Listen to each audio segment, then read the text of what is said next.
Good morning. So today we will complete the development of the gut. I have already taken 2 lectures. First was on the development of the foregut basically, and day before yesterday we have seen the rotation of the gut, the derivatives of the midgut and hindgut. So today we will summarize the all as well as see the clinical conditions in which the gut anomalies are involved. Next. So this diagram we have already discussed. Okay. So this one is the primitive gut. How it is formed? Because of the folding of the embryo. This is the head fold, this is the tail fold, and because of the folding of the embryo, a part of the yolk sac is absorbed. The part which is in communication with the yolk sac is going to form the midgut. Proximal to this is foregut and distal to this is the hindgut. Next. So now in this diagram you can see pink structure and yellow. Yellow one is that part of the gut which is in communication with the yolk sac. Okay. So this is the midgut. And proximal to this is foregut, distal to this is hindgut, okay? And this duct is known as the vitellointestinal duct. Now there is a membrane which is not known as buccopharyngeal membrane. Here this is endoderm and this is stomodium, is ectoderm. So this is endo, this is ecto. So there is no mesoderm between. And this is the proximal end of the gut. So this membrane ruptures at about 4th week. जब ये rupture होगा 4th week. Similarly, on the caudal end, there is a membrane which is known as cloacal membrane. Again endoderm and proctodium is ectoderm. So this cloacal membrane ruptures at the end of the 6th week. ठीक है? तो 4th week is the breaking of the buccopharyngeal and 6th week is the breaking of the cloacal membrane. This is the allantois. So allantois is basically the protrusion of this yolk sac into the hindgut. Okay. So allantois is communicating with the hindgut. So this is also endoderm. This is also endoderm. Allantois is going to form the part of the urogenital system. ठीक है? So hindgut के ये distal part में क्या हो रहा है? GIT भी है and urogenital भी है. ठीक? Gradually this vitellointestinal duct is narrows. पतला होता जाता है. ठीक है? Next. Now this we have already discussed what are the derivative of foregut, midgut and hindgut. ठीक है? So foregut से आपका floor of mouth से चालू करोगे तो कहां तक बन रहा है? Proximal half of the duodenum plus liver pancreas, है ना? ये हम डिस्कस कर चुके हैं. Midgut से distal या lower half of the duodenum से right 2/3 of the transverse colon. And hindgut से बचा हुआ TC से लेके upper part of the anal canal. So up to the upper part of the anal canal, floor of the mouth से upper part of the anal canal, this is all is endoderm. Endoderm. मतलब anal canal का जो lower part है वो क्या है? नीचे जो है वो ectoderm रहेगा. Ectoderm रहेगा तो वो pain sensitive रहेगा. The nerve supply will be the somatic nerves. Upper part में autonomic nerves. ठीक? Next. Now this I have already discussed सबसे first lecture में कि कौन से layer किससे बन रहे हैं. In the GIT there are 4 layer. बाहर से भीतर जाओ serosa, muscular coat, mucosa and submucosa. So mucosa and submucosa are formed by the endoderm. Rest 2 layer muscular and serosa by the splanchnopluric mesoderm. तो अभी जो हमने endoderm देखा है वो केवल क्या बनाता है? Mucosa and submucosa. Muscles will be formed by the mesoderm, splanchnopluric. Next. Now, this is again the diagram which is showing the axis of rotation of the midgut. Okay, this is superior mesenteric artery, pre-arterial segment, post-arterial segment. ये जो portion है ये पूरा midgut का है. Below this is hindgut, above is foregut. उसकी artery celiac है, इसका superior और इसका inferior mesenteric artery. So all three are the ventral branches of the aorta. Again I revise, ये किस पे था? T12. ये L1 and this is L3. This we asked in the Viva so many times. Next. Now in this diagram again you can see so many things are here. You can see the foregut. Foregut में से thyroid the diverticula, फिर ये respiratory diverticula, esophagus, stomach. Foregut और midgut के junction पे एक आपका liver का बर्ड आया, एक वेंट्रल पैनक्रियाटिक, एक dorsal pancreatic. Okay, vitello intestinal duct, this portion is vitello intestinal, this is yolk sac. And ये जो पूरा ओपनिंग है आपका ये क्या है? अम्बिलिकल कॉर्ड का कट सेक्शन है. So you can see the yolk sac, you can see the allantois. Okay, so this is the common chamber which is known as cloaca, which is later on by a septum that is known as urorectal septum divided into urogenital and primitive rectum. दो part में. Cloaca मतलब 3 system का combination है. ठीक है ना? GIT भी है, यूरिनरी भी है और जेनाइटल भी है. क्लोएका में फिर एलेंटॉइज की लाइन में एक सेप्टम डेवलप होता है. In the line of the attachment of the allantois, so it is divided into ventral and dorsal. Ventral will be urogenital, dorsal will be primitive rectum. Next. Now this is the comparison कि foregut, midgut और hindgut से adult में क्या क्या बना. ठीक है, तो ये जो दिखाई दे रहा है आपको पूरा foregut है. Foregut से all these derivatives you can see.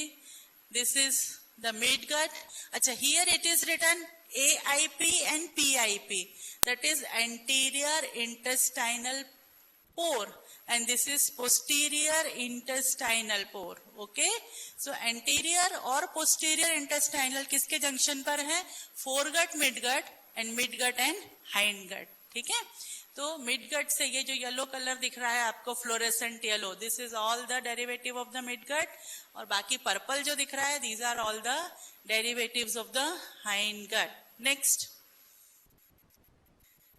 Now this is about the tracheoesophageal fistula. ये मैंने आपको बताया था कि फेरिंगो इसोफेजियल जंक्शन पे एक लेरिंगो ट्रैकियल ग्रूव आई, उसी का सेक्शन ऊपर दिख रहा है. ठीक है ना? तो डॉर्सली जीआईटी है और वेंट्रली रेस्पिरेटरी. आगे बढ़ा, so this is the bronchial bud, this is the laryngotracheal diverticula. और पीछे जो चल रहा है ये developing esophagus. Here it is converted into trachea. ये लंग बड, ब्रोंकियल बड है. फिर नीचे ये जाएगा और लंग में ओपन होगा. This is the esophagus and there is a septum between trachea and esophagus which is known as tracheo-esophageal septum. तो ऊपर आपको इसके sections दिख रहे हैं. पहले के अंदर ग्रूव आई है, सेकंड वाले में डाइवर्टिकुला में कन्वर्ट हुई और तीसरे में वो सेपरेट हो गई. So the trachea is separated from esophagus. This I have already discussed in the previous lecture.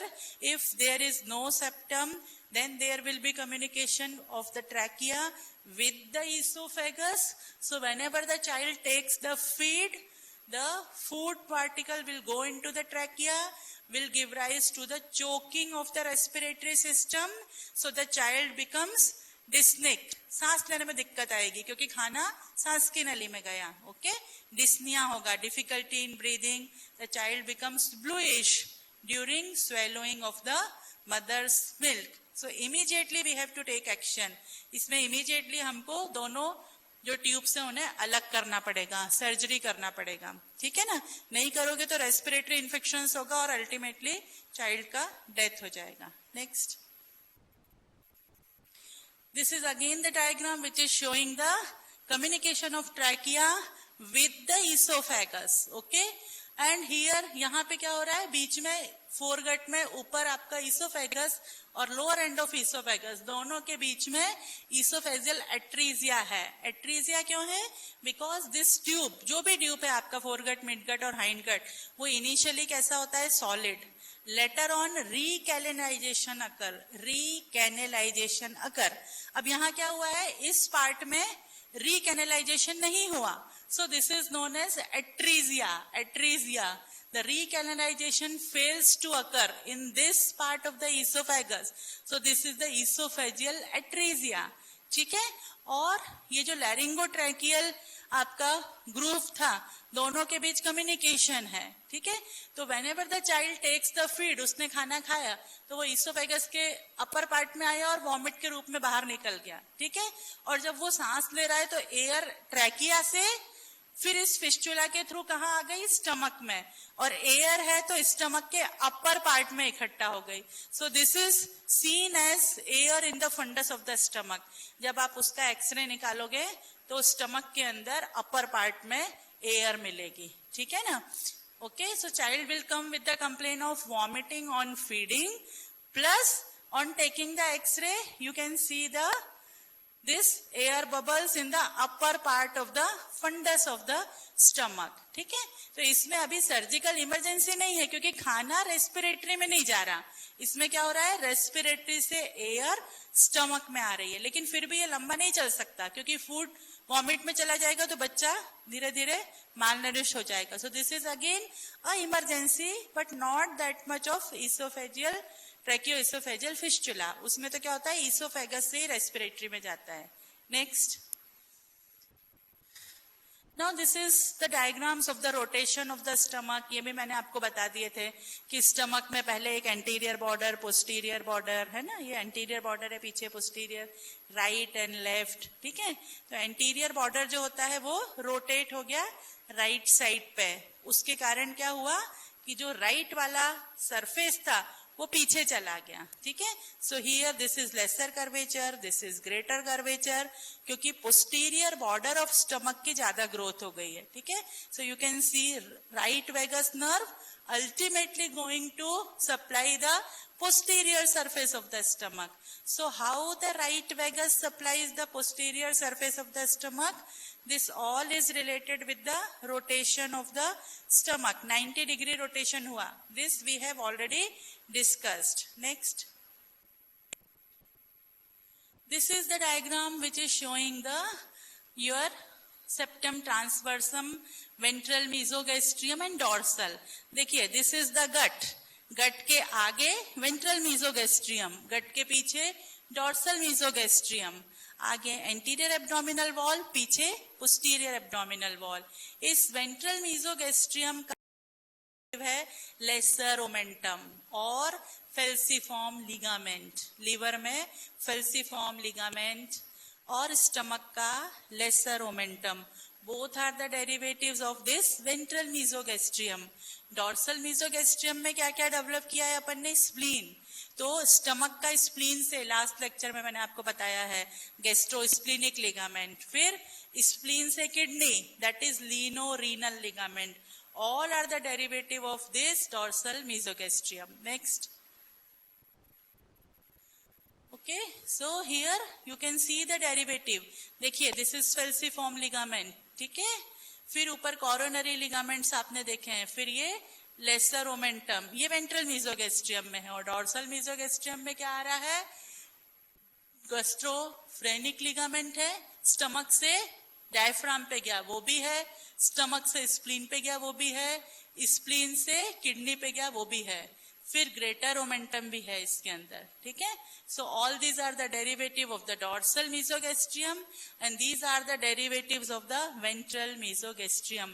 So this is so many times asked in one line question or as a short note. ठीक है. तो what are the derivatives of ventral mesogastrium?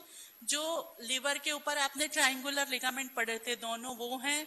फिर coronary ligament पढ़े थे वो हैं, फेल्सिफॉर्म ligament है, lesser omentum है.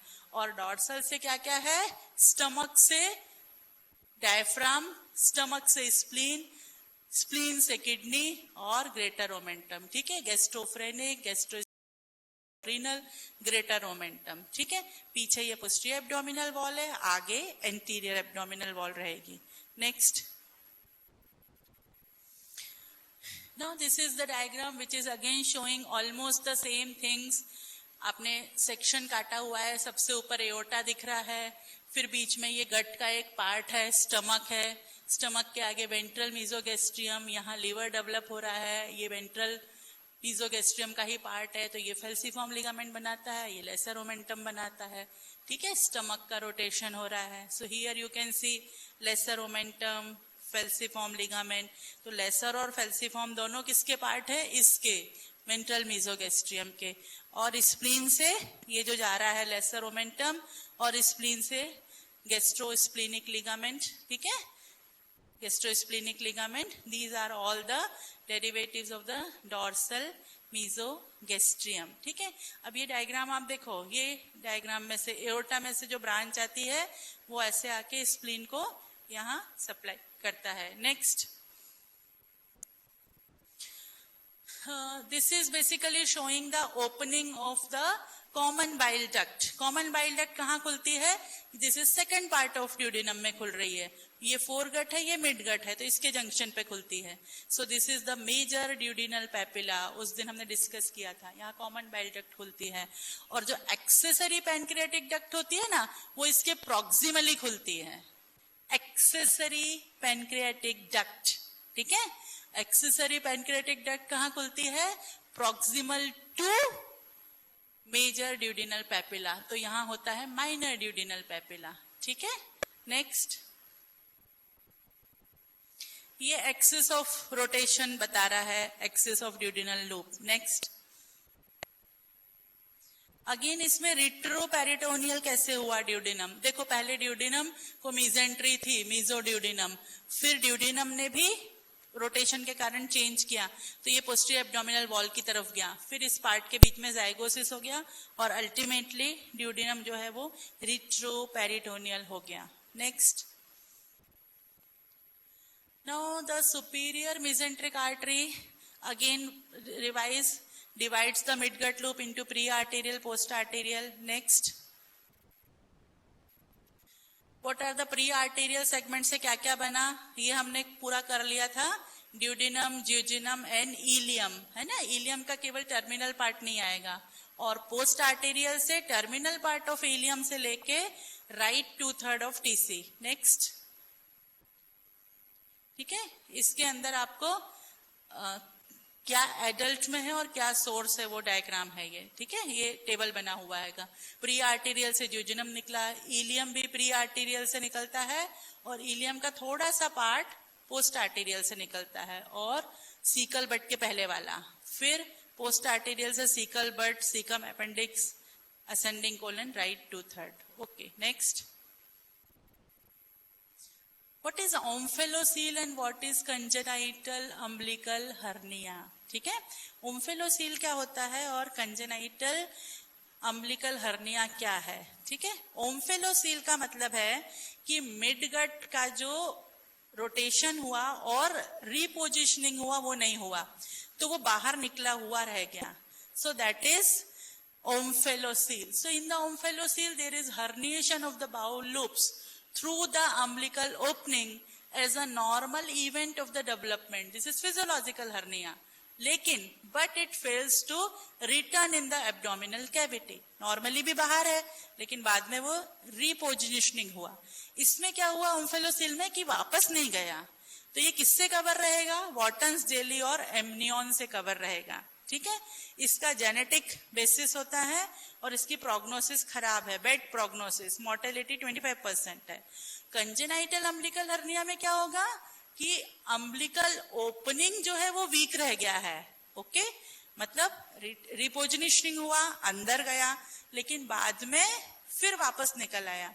सो it occurs, there is herniation of the bowel loop through the weak umbilical opening. Okay, it occurs when the umbilicus fails to close properly. तो यहाँ covering फर्क आएगा, यहाँ वॉटन्स जेली और एमनियन है, और यहाँ पे क्या कवरिंग रहेगा, पेरिटोनियम, सबक्यूटेनियस टिश्यू और स्किन। इसका जेनेटिक बेसिस है, इसका जेनेटिक बेसिस नहीं है, इसका बैड प्रोग्नोसिस है और इसका गुड प्रोग्नोसिस है। ओके, तो अगर अम्बिलिकस से कुछ बाहर निकल रहा है, मिड गट का लूप, और अगर वो कवर है व्हाइट ग्लिस्टनिंग मेम्ब्रेन, ओके, एमनियन से, ठीक है ना, तो वो क्या होगा, ओम्फेलोसील। ठीक है, तो ओम्फेलोसील आपको कब दिखाई देगा, जन्म पे ही दिख जाएगा ना, बच्चा जब पैदा हुआ तो ओम्फेलोसील के साथ में, ठीक है ना। So this will be evident as soon as the child takes birth. आजकल तो सोनोग्राफी से पहले ही पता चल जाएगा। So it will be covered by the Wharton's jelly and the amnion. ठीक है, लेकिन इसमें क्या होगा कि अम्बिलिकस की जो ओपनिंग थी वो वीक रह गई, इसलिए कवरिंग पेरिटोनियम और स्किन की है, पेरिटोनियम सबक्यूटेनियस टिश्यू स्किन का है। ठीक है, तो ये लेटर ऑन डेवलप्स हो सकता है, या हो सकता है जन्म के समय भी है, लेकिन कवरिंग स्किन है कि कवरिंग एमनियन है। ठीक है, आई बात समझ में। If the covering is skin then it is congenital umbilical hernia. If the covering is amnion, then it is the omphalocele. अगर omphalocele है तो चिंता की बात है, because it has got a broad prognosis. अगर umbilical hernia है तो उसको तो आप रिपेयर कर दोगे सर्जरी से, उसमें गुड प्रोग्नोसिस। नेक्स्ट, अब development of the mid gut derivatives ये ऑलरेडी हो गया है। Next, in this diagram again वही फोल्डिंग्स और सब दिख रहा है, योग सैक है, this is vitello intestinal duct, foregut, midgut and hind gut. देखो यहां से लेटरल फोल्ड आ रहा है ना, एम्ब्रियो का एंट्रोपोस्टीरियर फोल्डिंग होता है, lateral folding. Next, again almost the same diagram. Next, yes, in this you can see the size of the yolk sac, how it reduces. Size of the yolk sac, how it reduces. In the first diagram you can see the yolk sac is very big. In the second diagram you can see the yolk sac is a little bit small. ठीक है ना, और उसी yolk sac का एक diverticula है, देखो यहाँ पे एलेंटॉइज। ठीक है ना, तो एलेंटॉइज भी yolk sac का ही डाइवर्टिकुला है, कहाँ, in the caudal part of the hind gut, and this is the main yolk sac. और तीसरा वाला डायग्राम जिसके अंदर डेफिनेटिव yolk sac बन गया है, और ये जो डक्ट है ये विटिलो इंटेस्टाइनल डक्ट है, और ऊपर पूरा GIT डेवलप हो रहा है, ये एलेंटॉइज है। ठीक है, तो आपको याद होगा अपन yolk sac पढ़ते थे, primary, secondary and definitive. So this is primary, this is secondary and this is definitive yolk sac, जिसमें विट्रो इंटेस्टाइनल डक्ट है। तो अम्बिलिकल ओपनिंग के अंदर आपको दोनों चीजें दिखती हैं, विट्रो इंटेस्टाइनल डक्ट का भी TS आएगा और एलेंटॉइज का भी आएगा। This is the umbilical opening, यहां से बाहर निकल रहा है। Next, yes, this is the diagram जिसमें आपको क्लोएका वाला पार्ट थोड़ा है।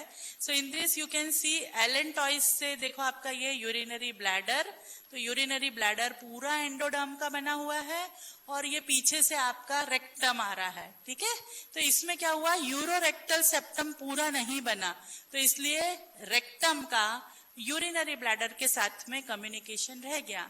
So this is known as urorectal fistula. Urinary bladder और रेक्टम के बीच में ये कम्युनिकेशन रह गया। क्यों रह गया, क्योंकि ये जो यूरोरेक्टल सेप्टम था ये कंप्लीट नहीं हुआ। कंप्लीट होता है तो नॉर्मली ये इसको अलग कर देता है, और रेक्टम का ओपनिंग कहाँ होना था, यहाँ होना था। तो यहाँ देखो एनल पिट दिख रहा है, ठीक है ना, लेकिन रेक्टम से कम्युनिकेट नहीं कर रहा, तो rectum is communicating with urinary bladder. So this is known as urorectal fistula. Fistula मतलब it is a tube which is communicating with the two tubes, two hollow organs, है ना। साइनस में क्या था कि एक एंड जो था वो ब्लाइंड होता था, इसमें क्या है, दोनों एंड पर ओपनिंग है। ठीक है, तो फीकल मैटर भी कहां से आएगा, यूरिथ्रा के थ्रू आएगा। ठीक, जस्ट वेट 2 minutes।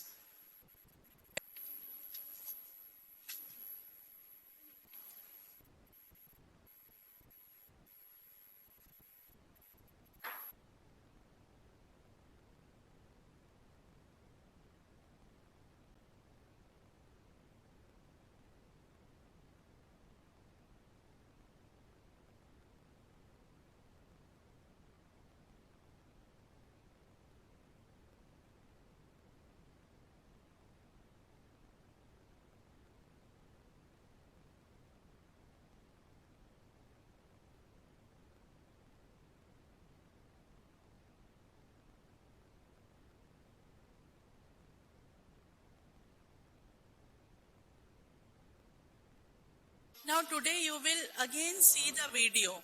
So आपका पूरा रिवाइज हो जाएगा, ठीक है ना? ये अभी तक जो पूरा पढ़ा उसका रिवीजन है.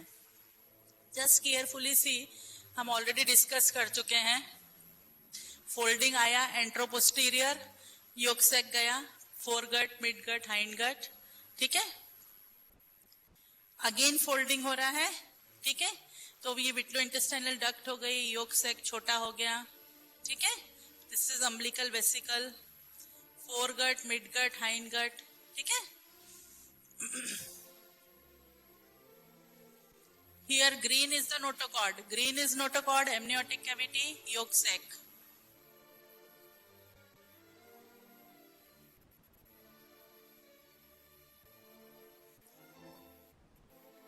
This is showing how the neural tube is going to be covered by the paraxial mesoderm. Okay? ये lateral folding. ठीक है? So you can see this is the dorsal mesogastrium. Now the development of the foregut. ये पूरा portion foregut है. Respiratory डायवर्टिकुलो आया, liver का आया. अब इतना पोर्शन, स्टमक का रोटेशन आप देख सकते हो यहाँ पे. You can see the rotation of the stomach. This is stomach. Dorsal mesogastrium ventral, right vagus left. अब राइट देखो पीछे चला जाएगा, देखो गया पीछे. ओके, सो राइट कौन सा बन गया? Posterior surface. और लेफ्ट कौन सा हो गया? एंटीरियर. ये लेसर ओमेंटम हो गया. पीछे गैस्ट्रोस्प्लिनिक, स्प्लीन बन रहा है इधर, सो गैस्ट्रोस्प्लिनिक. यहाँ पे आएगा लीनोरीनल, ठीक है? राइट हो गया पीछे, देखो राइट पीछे हो चुका है. ये फेल्सिफॉर्म ligament.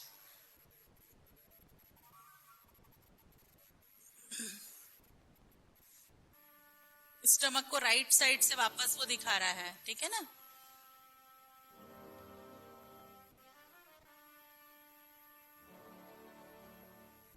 Greater omentum, greater curvature की ज्यादा ग्रोथ होती है. This is the omental foramen, lesser sac का ओपनिंग, ठीक है? ये liver.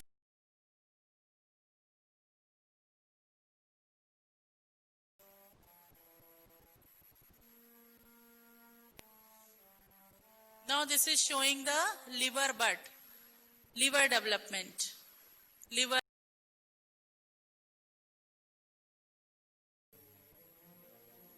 Now you can see the dorsal pancreatic bud, ठीक है? dorsal pancreatic bud, liver बन चुका. liver bud से ही गॉल ब्लैडर का बड भी निकलता है. यहाँ रोटेशन एक देखो दिख रहा है, रोटेशन हो चुका है. This is ventral pancreatic bird. अब ये रोटेट होके पीछे जाएगा और यहाँ पे लगेगा, ठीक है? This all we have seen in the previous lecture.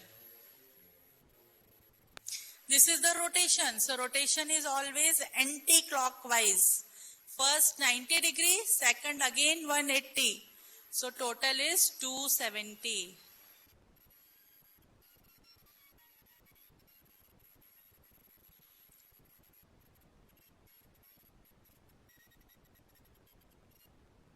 In this it will show the rotation. Purely pancreas दिखाएगा अभी ये.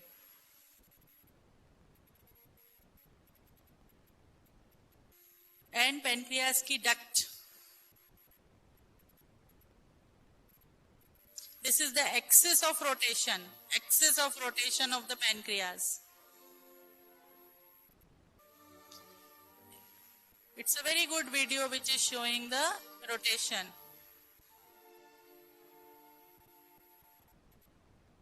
So the ventral bud is forming the head का लेकिन lower part, ठीक है? Now this is about the duct.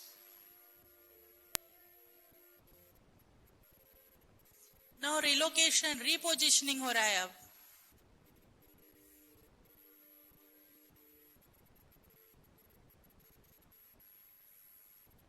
Transfer section.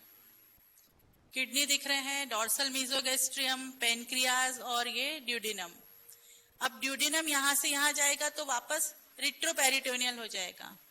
So duodenum becomes retroperitoneal because of zygosis.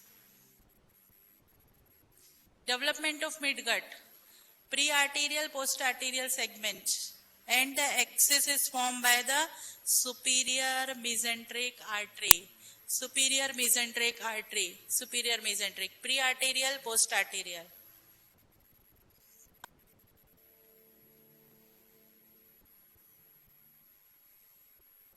This is a very good diagram which is showing the rotation. Prearterial segment से small intestine majority बन गया. अब वो superior mesenteric artery के पीछे चला गया. देखो superior mesenteric artery के पीछे.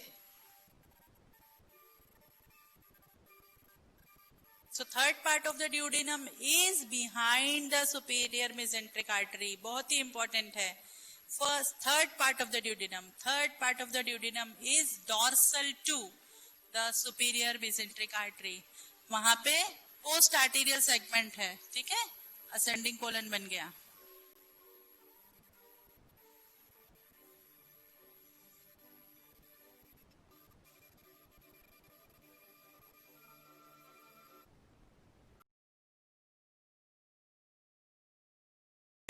किसी को डिसेंट्री है. स्टमक तो है गैस्ट्रो लेसर ओमेंटम की. इंटेस्टाइन में है ड्यूडेनम और इलियम में. ड्यूडेनम में नहीं है. Duodenum is retroperitoneal. देखो ये दोनों रिट्रोपेरिटोनियल है और इसको मीजेंट्री है. ट्रांसवर्स मीजोकोलन. ठीक है. असेंडिंग कोलन को भी नहीं है, डिसेंडिंग को भी नहीं है, लेकिन इसको है. Similarly you can C pancreas को नहीं है, ड्यूडेनम को नहीं है, इसको है. ड्यूडेनम इलियम के लूप्स, इसको है ट्रांसवर्स मीजोकोलन. ये ग्रेटर ओमेंटम की दोनों लेयर चिपक जाती हैं तो ग्रेटर ओमेंटम बन गया. ठीक. Development of the hind gut. Here you can see a very good video. Urorectal septum. तो ये क्लोएका के भी 2 पार्ट हो जाएंगे. ठीक है. 2 पार्ट्स ऑफ क्लोएका हो जाएंगे.